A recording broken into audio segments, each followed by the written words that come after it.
You're listening to the Board Game Snobs podcast, a ridiculous podcast with ridiculous hosts that discuss ridiculous things. And any mention of board games is purely coincidental. And so, without further ado, and with a heavy dollop of shame and embarrassment on my part, I give you the Board Game Snobs.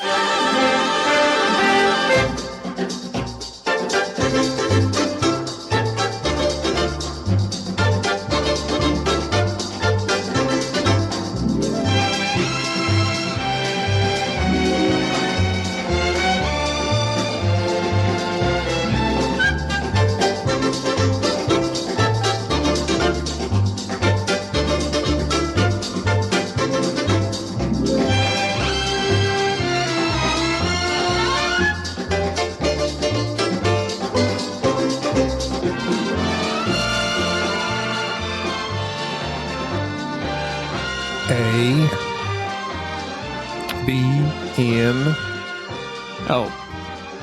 D Sorry, I didn't get it. I thought we weren't starting. G You spelling it out? O. Look between the keyboards. Well, you see that trend they're doing now? Where like on your keyboard, look between this letter, and it's supposed to be. You haven't seen that? What am I supposed to see? I don't know. It's like a letter that means something. It's stupid. Between the keyboard? No, between this letter and this letter on the keyboard, and there's another letter, like between J and what's the one? J and K. Yeah, look between J and K. What's between J and K? The letter between J and K. H-I-J-K. There is no letter between J and K. Okay, pick two letters and there's one in between them. Between J and L is K. Okay, that's what they'd say. Look between J and L. K. And then that's like supposed to mean something. This is a trend that this happens. It's foolishness. This is foolishness. It's foolishness. This is foolishness. I don't know why I'm bringing it up, because you start spelling things. That's the first thing that came to mind, because I was ranting about this. Just thinking about new ways to start the podcast. Oh, we don't need to do that. But people love old format. They love the same. They love to tune in and hear the same thing. It's comforting. The same way This it's Board been Game done Snobs. For 300 episodes. Years. 302 episodes. 304? 303? People want to tune in and hear the same setup, the same format, the same things. Oh, and now it's time for the news segment. Oh, now they love the segments. I know, but there's something comforting about something. I know, and I get it. You do? But unfortunately, we are the most unformatted show, unless unformatted is a format. It is a format. It's a format unto itself. It is. It's a sense of guided chaos. We tried to format this show. We very much did. We had drops created. Didn't work. We've used them sporadically. No. And to not good effect most oftentimes. Just and we use them once and then forget about it. And copyright strikes. 30 years later, we use another one. Yeah, I'm not big on that. Not a big. You had half of them created. I know. The first time we started this. And the reason I had them created because I thought that was like an easy segue into things. And then I realized that it's not us. It's not a way. It's not something that we need. Maybe we need it, but we're not going to do it. And so if you're not going to do it, why have it? Although they are nice. I don't know. Even when I'm watching like YouTube shows and they have their drops and then they have this music and now it's time and they like take 10 seconds out of the show to put the letters up there for whatever segment this is. I'm like, they could have just started talking about what they wanted to talk about instead of doing this whole take up time to let me know this is what we're fixing to talk about. You know why that works though? Because previous episode, callback, which you're famous for, we could do a drop right here. Callback.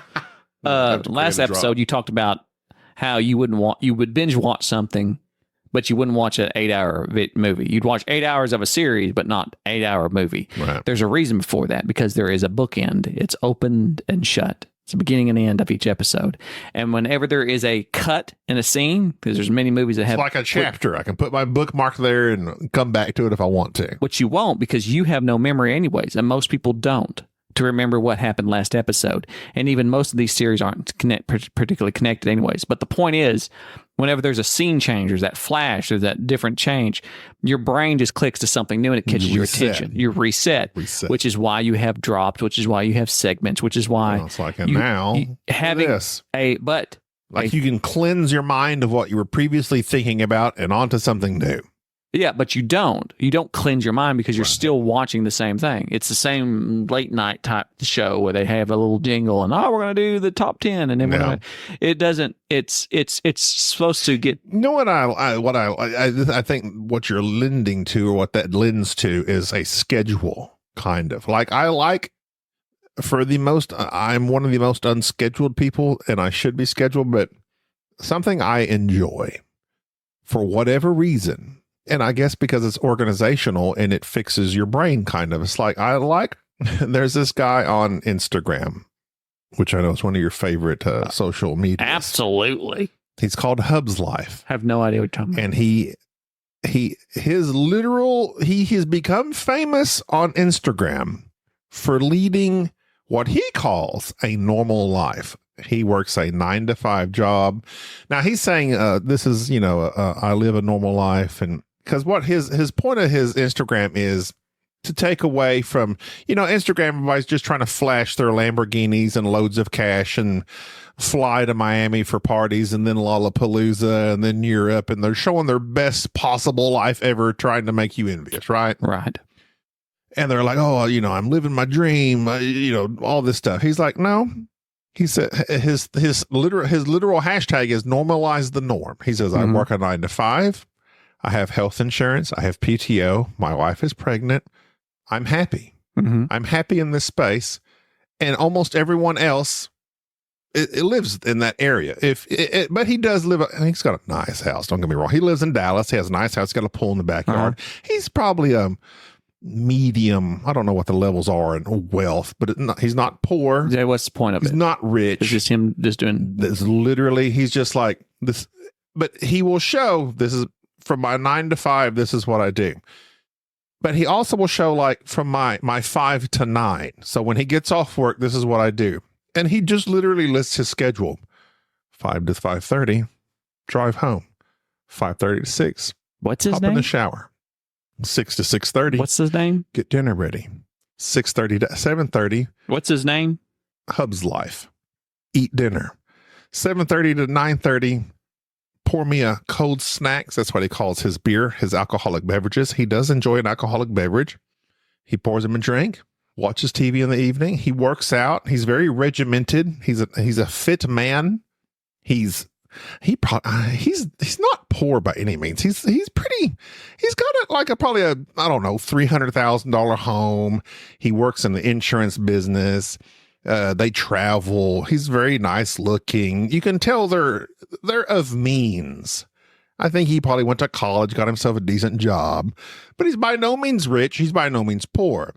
But what I like about it, and I like people that are scheduled: 7 to 7:30 this, 7:30 to 8 this, 8 to 5 I'm working, 5 o'clock this. If you can stick to that, that's a good thing. And I think that's good for people. And I need that. But it's very hard to do. It's very hard to make yourself stick to a schedule regularly. Are you a scheduled person? I try to be. I would love to be, but I'm like most people. I think that it falls into the thing of I do the best when I am scheduled. Like I want to know exactly what's going on, where I'm going to be.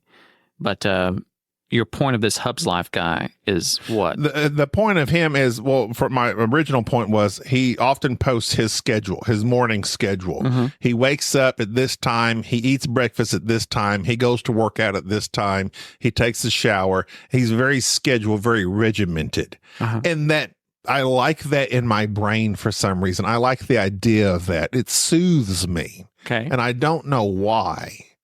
Like, I like the idea of having this scheduled. I think it makes you feel like you're accomplishing things as you go along, even though you're really just doing what you should do. And I've heard that before. That's why, like, you provide these mini tasks for yourself that aren't really tasks, but yeah, you can check them off. Like, you've accomplished this. I've done this. I've woke up. I've eaten breakfast. I've worked out. I've taken a shower. And like each one of those, when you accomplish that, it kind of makes you feel good. So you're providing yourself a positive pattern to motivate you to maintain a positive pattern. So why don't? Exactly. Why don't I do it? Why don't many people do it? But specifically, I'm talking about myself. I would like to provide that for myself. I could, because I have a pretty regimented, I wake up at home, I work 8 to 5 from home. I could easily wake up at 6:30, go for a walk for 10 minutes, come home, eat breakfast, take a shower, get dressed, attend my job, and then after work, provide this. And then as you go along, I'm checking this off. I did this, I did that. And that provides a dopamine hit to my brain. And I feel good about accomplishing these things. And you feel good about what you've done for the day. Okay. I'll tell you why for 2 reasons. First off, I'll do the first thing. Do you know this Hubs Life guy? He has an Amazon page. Oh, he's constantly promoting stuff. So here's the thing. He's not real. But he hadn't done that until recently. No. Like Mr. Beast and all these people, they are owned and operated by a promotion agency. These people can buy and pay for followers, and so it inflates artificially because of bots. Regular standard people start watching it. It's all promotion. It's all marketing. This is not some guy like you who decided, I'm going to get on Instagram and live my life, and I'm going to suddenly become this person. It's Are you besmirching Hub's life? No, I'm saying it's bought and paid for. I think he started off legit, and now he's had success, so he's able to promote stuff. I can guarantee you he was bought and paid for. You think so? Absolutely. This is how it works. Poor Hubs. But either way, that's neither here nor there. I'm just bringing that out from the standpoint of, why it would be popular. The second thing would be point number 2 would be the reason you don't do it is the same reason why he's not listening to other people like him. Do you think Hub's Life sits around and listens to other people who are living their day-to-day life? No, he doesn't. He's doing his thing. You're getting your dopamine kick because you're watching somebody else do it for you. So stop watching that stuff. It's not negative. Yes, it is. It is negative. They have done research that says that if you want to be on a diet, do not tell anybody that you are on a diet. Because when you go to work and you tell your coworkers, hey, I'm on a diet, you get the dopamine kick of being on a diet, and then you don't go on the diet. Well, we're not talking about dieting. I was talking about living a scheduled life. Same thing. When you watch somebody else lead a scheduled life, you are giving yourself dopamine because that's why you're watching a same boring, mundane person. It's giving you dopamine. Why are you attacking? No, I'm not attacking. I'm saying that's why it works. I just thought it would be not something. I know. I'm not attacking. I'm so telling. Is being scheduled not a good thing? No, you're not listening. Okay. You're saying, why don't you do it? I'm telling you, don't do it because you watch somebody else do it and you get the same high. We've had this discussion before. So, yes. We've had this discussion before. So don't watch it. It's all right if you get the idea, but you don't continually. Because I wrote in my journal the other day, diary, that I wrote my schedule. I was like, I'm going to wake up at 6 o'clock and I'm going to do this. And I did that. You know how much of it I did? Yeah, none of it. 50%. I did 50%. I did 50%. You woke up. I woke up. I ate breakfast. Yeah. No, actually, I did not because I was fasting. I was trying to intermittent fasting. So you didn't even do that? No. I woke up. Yeah. Let's see. I had drink coffee on there. I checked that box. There you go. It's all about checking those boxes. Like, I mean, serious. You're looking at me crazy, but it's being able to check the box like I did this. Okay. Is mundane and. Oh, no, that makes sense. It does make sense. Drink a glass of water as soon as I wake up. Sense. I check that box. Yeah. And I feel like I've done something. Right. That makes sense. I'm not looking at you like that's crazy. I'm looking at you like Gordon Ramsay doesn't sit around watching people cook. He cooks. Right. So right. people who watch the cooking channel don't cook. Yeah, they watch the that's cooking why channel. social media has ruined the world. No, it hasn't ruined the world. I think it has. I don't think it's ruined the world at all. I think it's that people don't use it correctly. Anything that's not used correctly will cause an adverse side effects. I agree. When social media first started happening, like, I'm not even talking about Facebook. I kind of missed Facebook. I would say Instagram was the first one I really became aware of. Mm-hmm. It was a way to connect with relatives that lived afar off and say, here's a picture of what I'm doing today. It's your friend. What are you doing today? Oh, look, my relative 10 states away is, eating eggs apparently for breakfast because that's what they took a picture of. So it was a way of connecting in that way. From there, I think it has severely digressed. Well, yeah, it's because but it can be used for yes, that. if it's used correctly. Yes, it's great. And it doesn't cause the same issues. But I think issues have developed from that, though, because it is the thing of, oh, my cousin is, oh, look at them. They're not only eating eggs, they're eating eggs in, Hawaii because they're taking a vacation. Hawaii must be nice. And then that whole thing develops. What thing? You looking at people living better, seemingly better, more comfortable, luxurious lives than you, and you kind of become jealous. I've never had that happen. Not you, but it's a thing. Like that's like a social media. You look at people on social media, and that's the point of Hub's life is you don't look at him and say, oh, he's living this fantastic. He's living a nice life like me and you. We have normal jobs, so to speak. No, Hub's life is to sell stuff on Amazon. Maybe now. But I think the idea of his was to do that. It's like, no, I'm not in Thailand feeding the tigers as I wake up in the morning eating eggs. Right. I'm working my 9-to-5 job. Right. So that's what I'm saying is social media, the idea of it may have started off as, connecting with people. I get that. But then I think I'm sure there's disorders that have developed from social media of, I'm so jealous of the life these other people live that I don't have because I'm working my 9-to-5. But they're in Hollywood, they seem to be living these luxurious lives of, they just go around all day partying and they get paid to somehow. Do you blah, follow blah, blah. anybody like that? Me? Yeah. Who, me? I'm asking, yeah. There was a skater girl that Paige referenced me to. I think she got paid for roller skating, and she ended up roller skating with Usher, and she her life was just skating up and down the beachfront all day. Uh-huh. And you look at that, like, that's pretty nice. That would be nice. And then you kind of look at that person's life, and you're like, it really kind of sucks when I'm sitting here behind my desk typing the keys all day and talking to idiots, and I could be skating for a living. That mentality kind of develops. Not that it has for me, but I'm saying that's a thing. That's a thing, right? I know it's a thing. Okay. I just have, I think you're taking this very personally with me. I'm not talking about me specifically. No, I'm not taking it personally. Here's the thing. Not personally Here's for the thing. you. I know people say that's a thing. What? That is a thing that people get jealous and go all that. Oh, yeah. I don't think that. Here's a hot take from me. I don't think that's a thing. I think that that's a thing that everybody thinks is a thing, but I don't know anybody who legitly feels that way, that follows famous people. I know. Not famous people. Any people. I'm saying anybody. They don't feel that way by looking at other. I've never met somebody who has expressed. I have looked at pictures of people. Okay. And I've said to myself, must be nice. You say that about everything. Well, true. Yeah. But I'm just saying, without having that, I wouldn't think must be nice.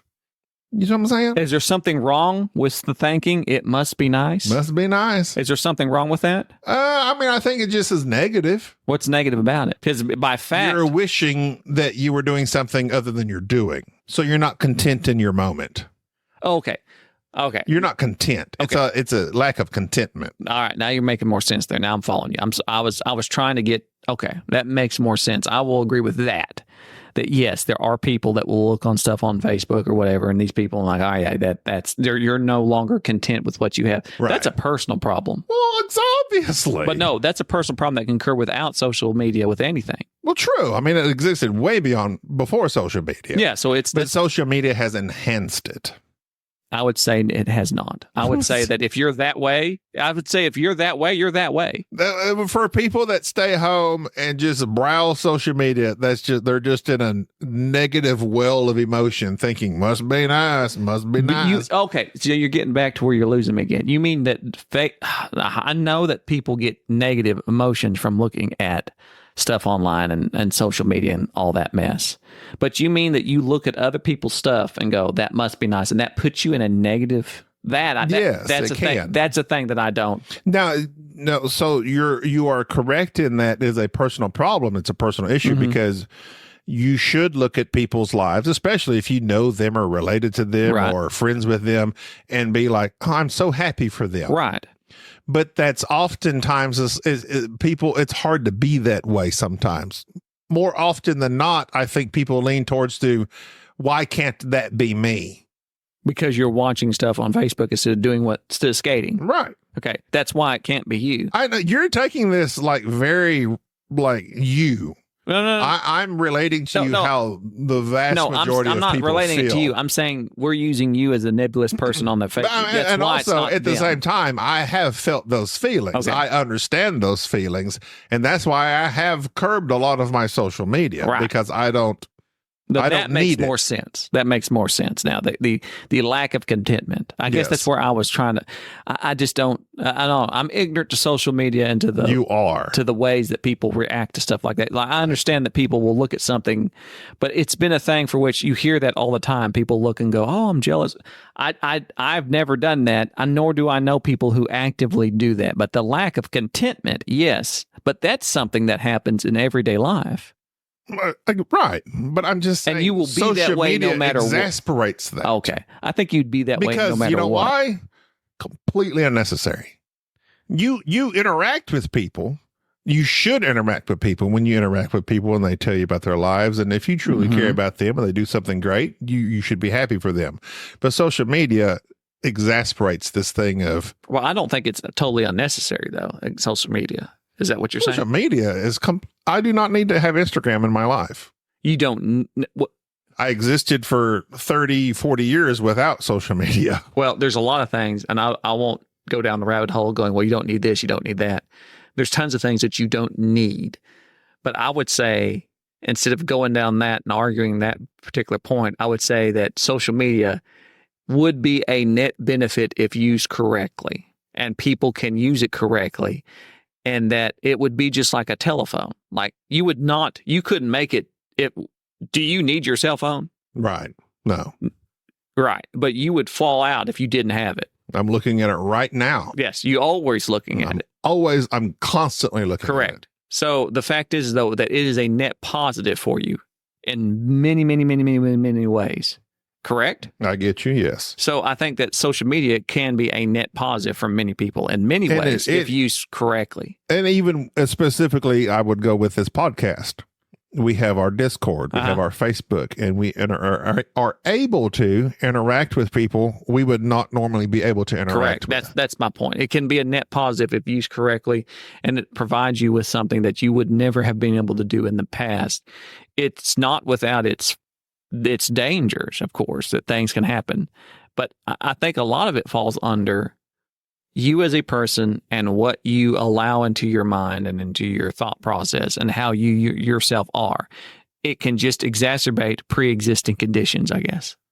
Yeah, most definitely. If you're not a content person, most definitely, then there you go. If you lack self-control and motivation, well, there you go.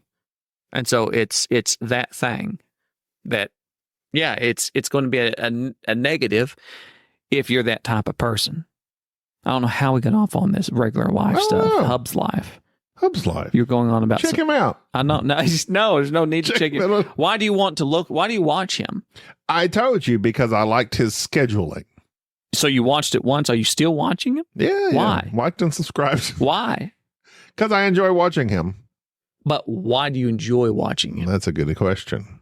I mean, that's really what it boils down to is what is the enjoyment here's the from thing. it? That's what this is something, and well, many other episodes we've discussed this, the difference between me and you.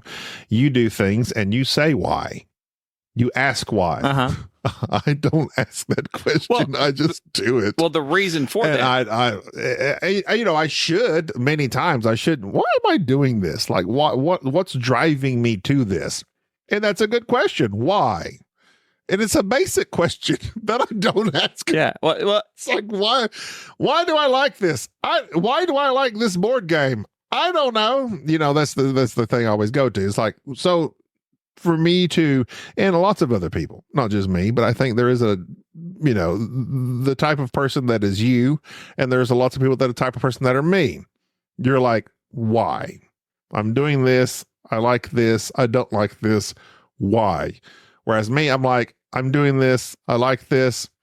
I like this. I don't like this.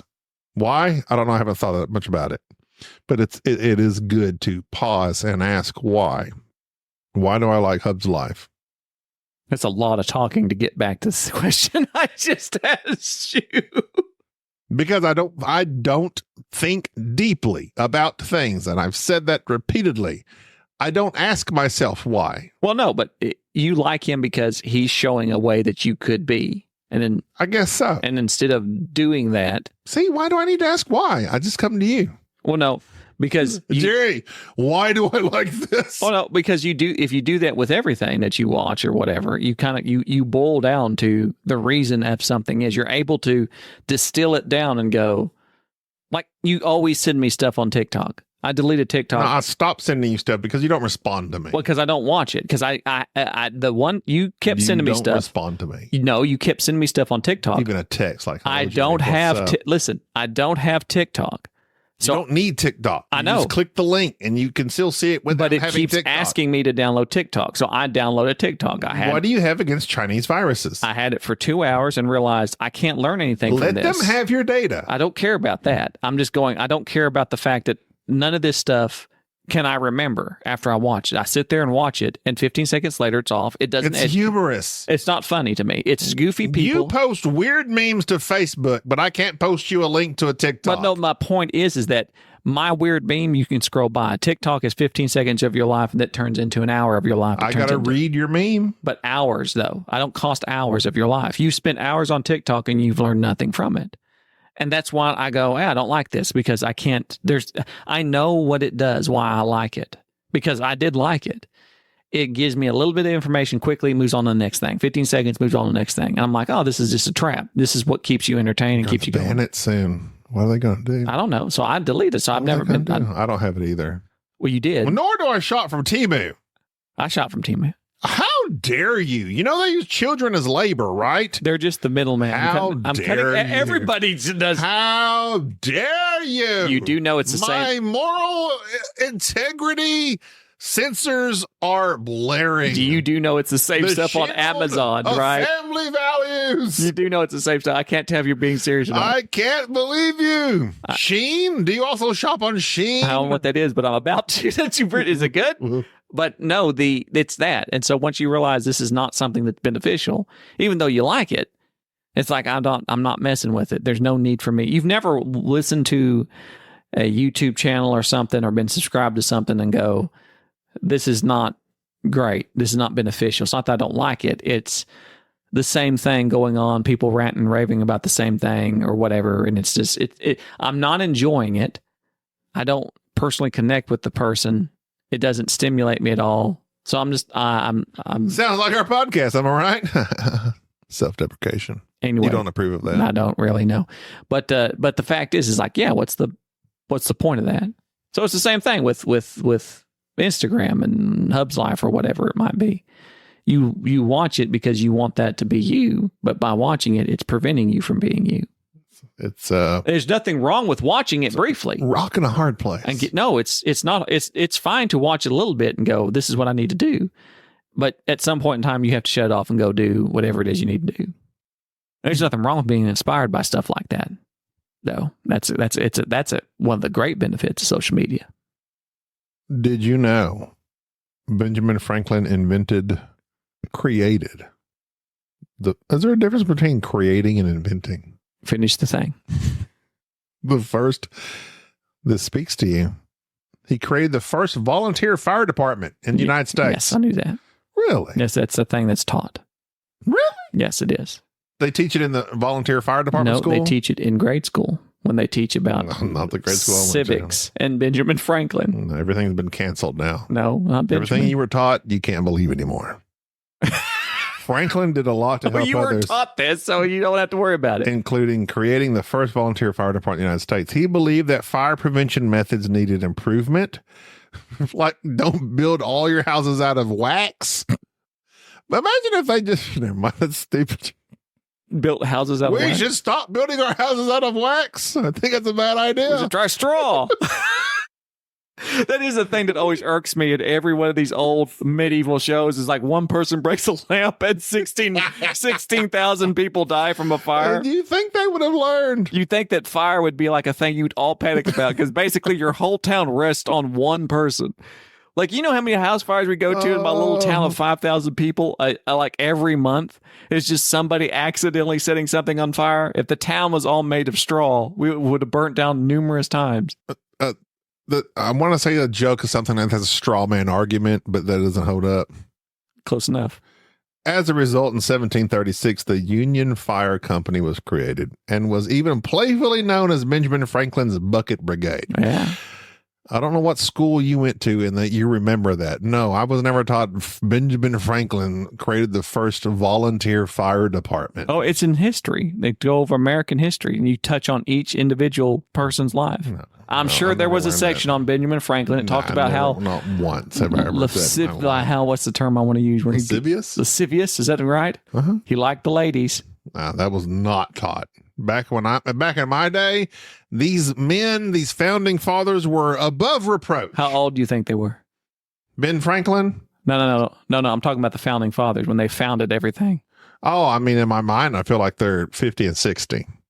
23. Average age. Right. That's what I'm saying. Yeah. They come across because you think of that. Yeah. They were these mature old men. There's a bunch of bros.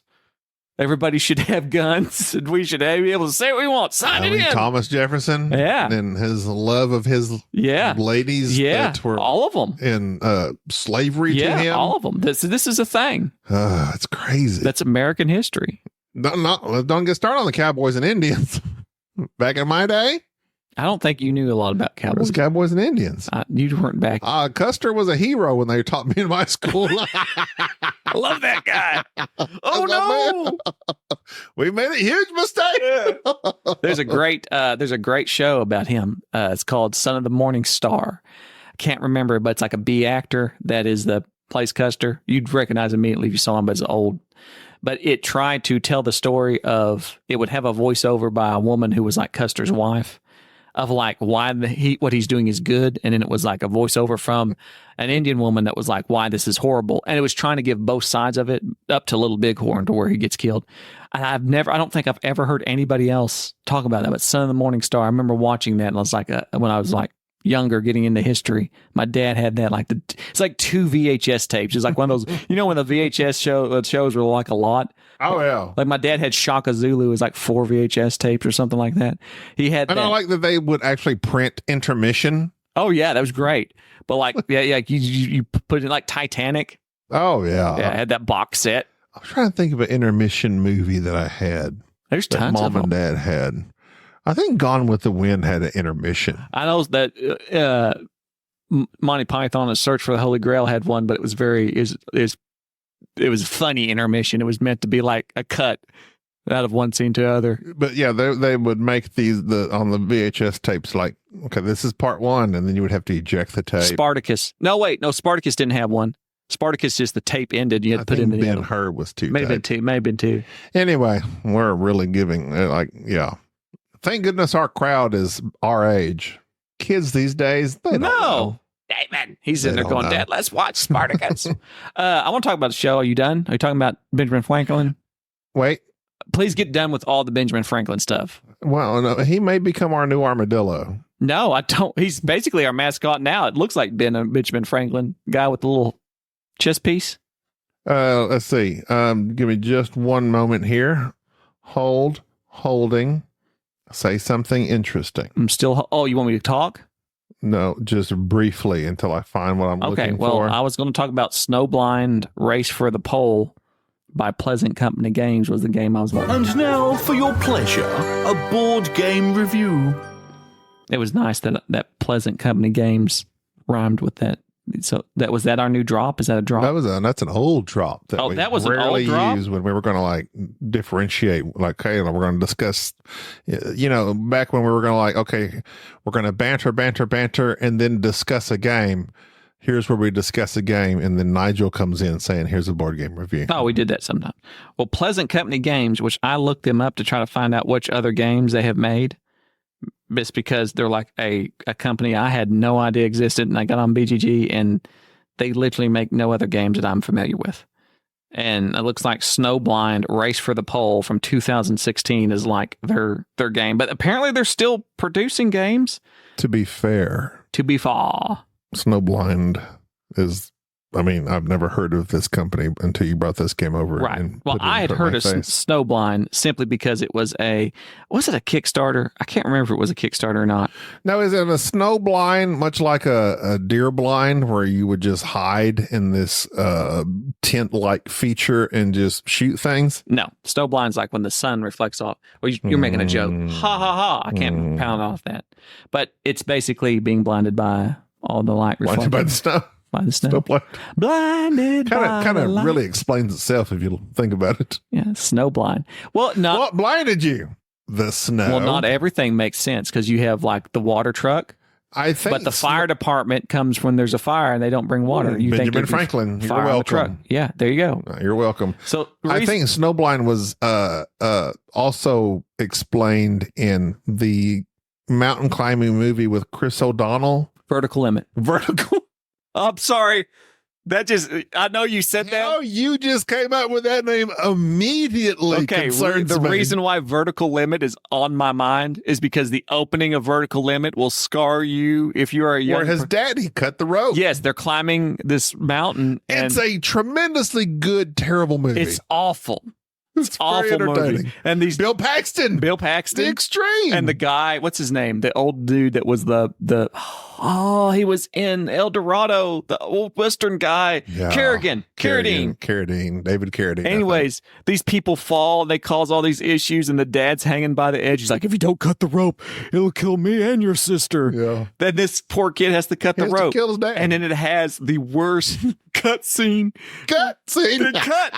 Yes, because it's cut the rope, and it's just this weird. They could make a rap out of that, and then peaceful, no nothing, and then the guy's body just falls. It's terrible. This will do yourself a huge favor and watch The Vertical Limit, the opening scene, and be traumatized by that for the rest of your life. You know why I remember that movie? It is one of the rare instances I was living in Grapevine. My parents came to visit, my mother and my father. That's thus being my parents. Uh-huh. We went to watch that movie in the Cinemark, Tinseltown, just across the road. It is the first movie I have ever had to walk out of the cinema and say, can you please turn it down? It was so incredibly loud. I loved it. I love loud sound, but they had, I don't know if they had the 16-year-old running the sound just maxed it out and forgot, but I had to go outside and say, can you please turn the sound down? It is literally hurting all of our ears. But we watched Vertical Limit together. It's so bad. It's good. Number one during its opening day in December 8th, 2000. It had a budget of $70 million. It made $200 million. It was the 17th highest grossing film of 2000. Looky there. Man. Critical reception. It received mixed reviews, of course. Roger Ebert gave it 3 out of 4, commenting, it's made from obvious formulas and pulp novel conflicts, but strongly acted and well crafted. Yeah, I remember the show. This was such a weird. Bill Paxton's in it, right? Yes, it's got Bill Paxton. Let's see, Bill Paxton, Scott Glenn. Scott Glenn's the guy. Scott Glenn. He looks like a Carradine. All right, so just so also for all you nerds out there, and the reason why you should definitely watch this, it also has. You ready? Ben Mendelsohn, the bad guy from Rogue One, or Mendelsohn. Timu Morrison, otherwise known as Boba Fett. Really? He's in it, see? And Alexander Seguin. I can't say his name, but that's the dude off of, he looks just like the guy that's off Deep Space Nine, but he's also the guy off Battlestar Galactica. They're not the same person. No. I get them confused. He's the DS9 guy. He's a DS9 guy. Anyways, so great cast, by the way. And it also has the dude from Longmire, who's never in anything. Robert Taylor is never in anything. He shows up for like 5 seconds in movies and they kick him out. Anyways, Vertical Limit. Go watch that. Go check it out. It couldn't compete with Gladiator in the year 2000, but Anyways, so Snowblind. So the reason I have Snowblind is that it's a 1 to 4 player game. It was often mentioned in solo circles, and so it has a solo. So of course I purchased it, sat on my shelf for some time, and Gaby loves Can't Stop. Which Indeed. it's fine. And I think about making it Quite frankly, my number one game of all time, because I've played it literally hundreds of times. So you like it more than everything else? And that's a discussion. Like, I'm like, would I play this game over anything else? I mean, it's not that it's temporarily engaging, but no, that's the don't even get me started. But that's the measure. Just because you play something a lot doesn't mean it's your number one. Right. But I also love it. But doesn't mean that you like it more than everything else. Unless it does, it may very well. You can be your number one. I mean, would that be? That would be. I would find that to be. Would you cast doubt upon me as a gamer? What kind of gamer are you? Yes, I would. Can't stop you, number one? Listen, do you see me gritting my teeth right now? It's everything I can. This is going on my Jerry's been a good guy. This is that part of the episode. This is because I didn't lash out. We do have a drop for that. No, I don't need a drop for that. There's the drop. I didn't chew you out for that. Gaby also bought me a Limb, the space agency game with a bunch of cats. I played that with somebody. It's a good game. I think Mike Delicio talked about it, liked it. Yeah, we're going to play it. Gaby hasn't got to play it, but I want to play it with him and review it. Anyways, my point being is that games where you push your luck, roll dice, and so forth are things that Gaby loves. Right. I soloed Snowblind here recently and realized Gaby would really like this game. Matter of fact, as an experiment, I brought over this old game and I said, I want to teach you this game because I think that not only is this is a gamified version of Can't Stop. And the theme is it's the race to the South Pole. You're picking dice off of a board, doing the action that dice allows, and then rolling the dice. And if the dice is over a certain number, considering what your position is or how many resources you have, you get exposure to the cold and you have to waste resources. And you're trying to lead your little team of explorers and scientists and your captain to be the first one to not only make it to the very bottom, I guess, of the South Pole and then back to your ship. And the game will last, this says about 20 minutes. That's pretty true depending on how many people is playing the game. But it's a very quick, push your luck dice game that has one little mechanic of just doing an action, taking the dice off that action, and then rolling all the dice that you've collected so far. So every time you do another action, you have to keep rolling all the dice that you've selected. And that's kind of the whole point of the game, which is just moving resources, moving your people, trying to figure out how much exposure you can stand, push your luck, and sometimes your people die and you don't make it back in time or they get exhausted and so forth. I really, really like this game. And I was betting that Gaby would too. And your bet paid off. Yes, because I think that this game, to me, is head and shoulders over Can't Stop. Because this gamifies the game. I know, but that's why you get into the whole going along. Could this be my number one game? It's a different monster. Can't Stop is just bam, bam, bam, rolling dice. There's no theme. It's just constant nonstop. They take a theme. Add a game to it. You have to actually think about what you're doing and a in story this game. Almost, because we're like making fun of each other. This is the freezing of the captain, and they get exhausted and they step out of the tent and freeze to death. It was very humorous. It was for as not much of a game as it is. I mean, literally, like you said, is Can't Stop with dice, but you got men that can freeze. There's just this theme pasted across it, but it works. Oh, it's great. And the artwork helps. The meeples are a little weird looking, but they're like men hunched over in these like super, I don't know what those heavy coats and stuff. It's like they're bracing themselves against the wind as they trudge against the wind. But we were laughing repeatedly because my men kept freezing. And I threw my captain out there, made him like surge for the South Pole to plant his flag, and immediately froze. And then the guy I sent to help him also immediately froze. It was humorous. We were literally laughing at this game, at how the silliness of that aspect of it, even though the theme itself is not that fun. I mean, these people like died. Yeah, this is a thing. People died a lot doing this. But yeah, I like this game a lot. Do I like it more than Can't Stop? Here's the thing. No. Why not? Can't Stop is so just pure, streamlined. You're rolling dice. These are your numbers. Do you want to keep going? I can comprehend that. I can digest it. I can digest it. Mm-hmm. And I play another game. Bam, bam, bam. that's not that this game is worse. This game is a superior game, like you've said to Right. Can't Stop. This game is a thematic Can't Stop. Would I play Snowblind or Can't Stop? I would probably play Can't Stop. Why? There you go with that darn question of why. Well, I have an idea, but I'm just making sure that it's long. And see, whenever you say that, then it just makes me like question everything. Oh, And no. I'm like, Well, that's why? that because I asked a question. That's why. That's why you're questioning. Your question's making me question things. Yeah, why?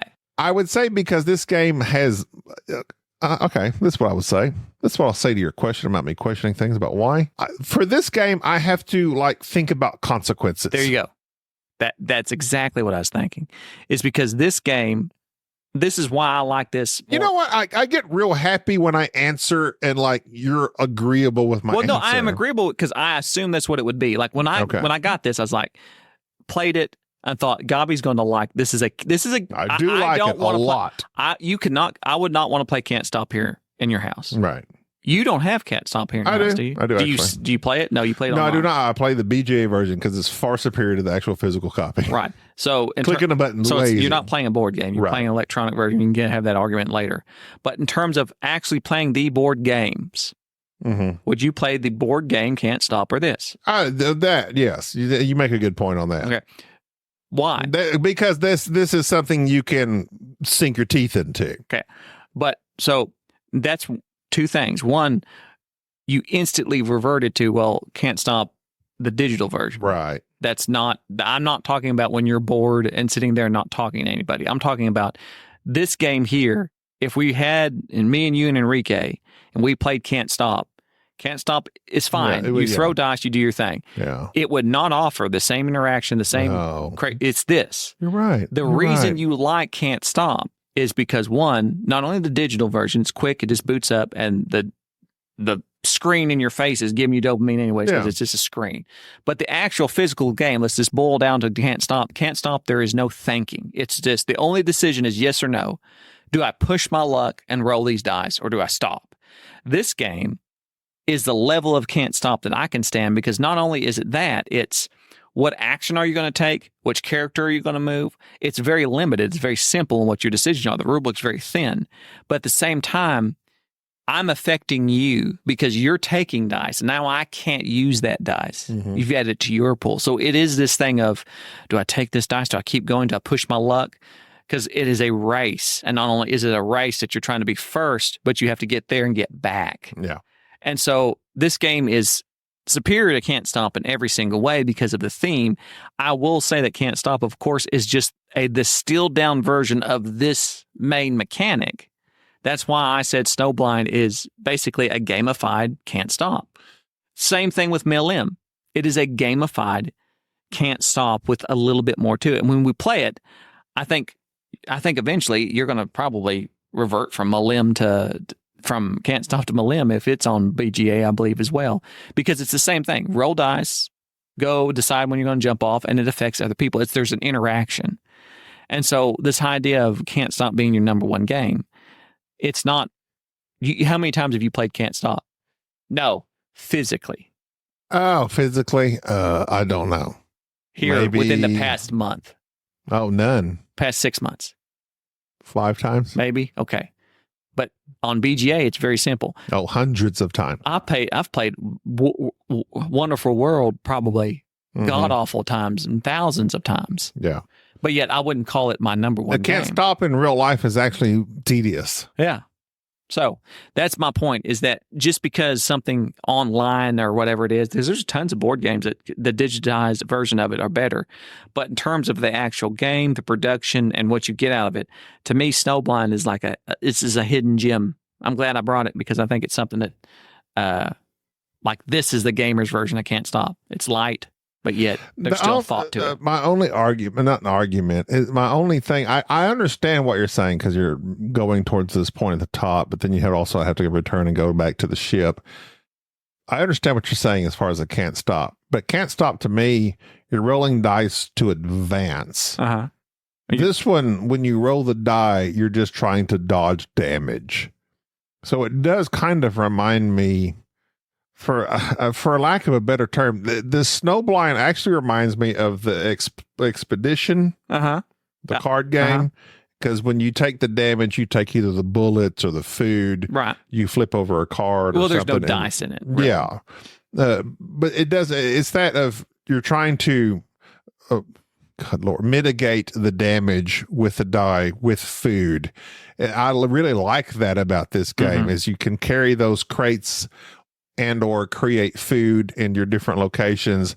And when you roll that damage, you can mitigate that where that it doesn't affect your explorer and fatigue him or kill him. And I like that about this game. And Jerry played obviously the better version of the strategy because he slowly moved his people along with their crates up the path and was able to get more people back to the ship after he planted his flag. Whereas I shot my captain up there and he immediately froze. I shot another guy up there, immediately froze. And you got to like carry these crates with you to mitigate damage or build tents. I built tents, but the crates really mitigate the damage. And I did that poorly. But this is it's a really good game, especially for a game I've never, ever heard of the game or the people or anything about it. Yeah, this is one of those hidden gems. The art has got like that dark, like it's just got that dark, like ice feel to it, like The Terror. Remember the show The Terror or the book The Terror? It's got this like doom and gloom type of atmosphere to the art, and I really like that. It's a good game. It is a good game. It's one of these hidden gems. Do you prefer it solo or multiplayer? I don't. I prefer it multiplayer. I played it solo. I figured out the puzzle on it, and there's better solos. I wouldn't suggest you just buying it for a solo, even though that's why I kind of did, because it got tossed around a lot in this solo forum that I was in. And plus, I love games this was a game that I had seen when it first came out. It passed me by. I didn't get a chance. There's another game like this that I kickstarted. I can't think of the name, but it has a very similar theme that hasn't showed up yet. But I saw it at last BGG and got it and was like, this is one that's been on my list for a long time. And I didn't realize that it was just I didn't realize how simple the mechanism was just take a dice, roll a dice, and keep rolling these dice and push your luck. And as I'm playing it, I'm going, oh, this is a gamified can't stop. And it's a small box game, really. And I'm like, yeah, I really like this. And I thought, well, Gaby's going to like this too. I think with more people, it's better even. And with us just two, I think with more people, just the race and knowing who's, people are, you're being forced to take dice that maybe you don't want to take. But so, yeah, certainly liked it. But that's Snowblind Race for the Pole. I think you could still find copies of it in various places, but this is a hidden gem for me that I certainly did like. This is something board game related, but something I just found interesting. And we will put out a review on Malim eventually. The Hotness. Uh-huh. You know what? I think this was number one yesterday. Fallout. Yeah.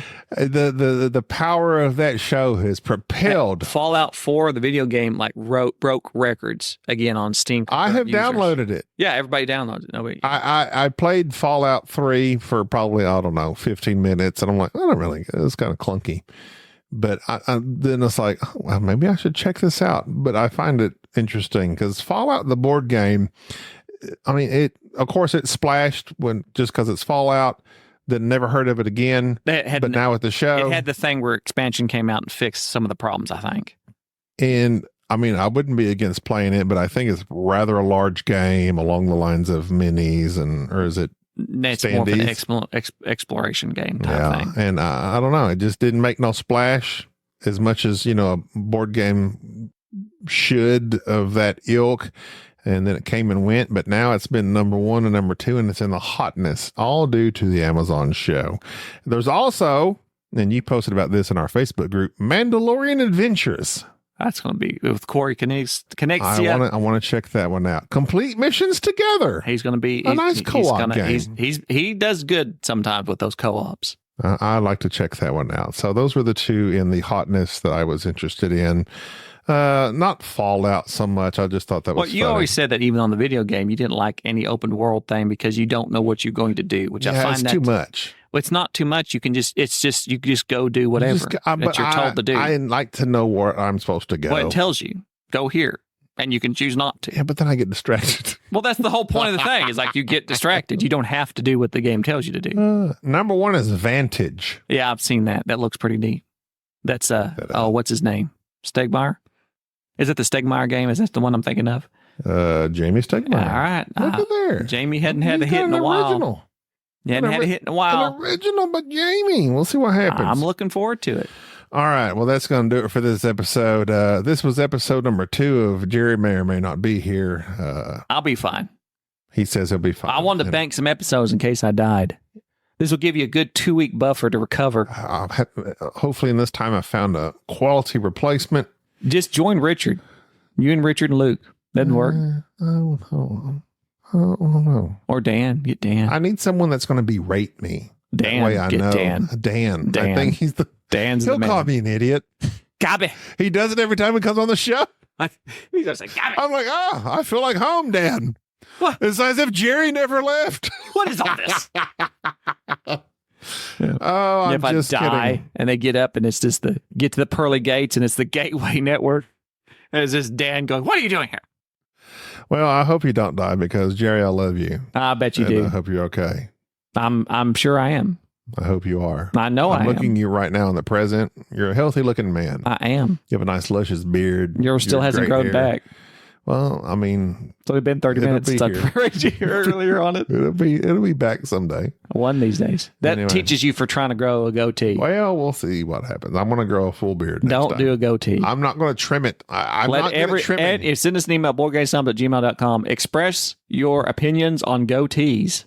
They're pretty fashionable here in the South. They're not just fashionable. saying. No, just because they're here don't mean they're fashionable. I said in the South. Just because they're here don't mean they're In fashionable. Northeast Texas. No. I hope R.I.P. you've enjoyed. Our last couple episodes have been more classic BGS. I wouldn't say they're A little classic. bit. They're just the same as they always are. No. We veered kind of We haven't from veered. Jerry, you got to acknowledge. I'm not Come on. acknowledging it. Why you gotta be so meta? I like to be very meta. There's no need to be meta. Just sign off. You got one Classic. job. You know You what? spelled the beginning. Are you gonna spell the ending? B-Y-E, B-Y-E. No, it's B-U-H, B-Y-E. Bye-bye. That's going to do it for this Then you episode. say bye-bye or do you say goodbye? B-U-H-B-Y-E.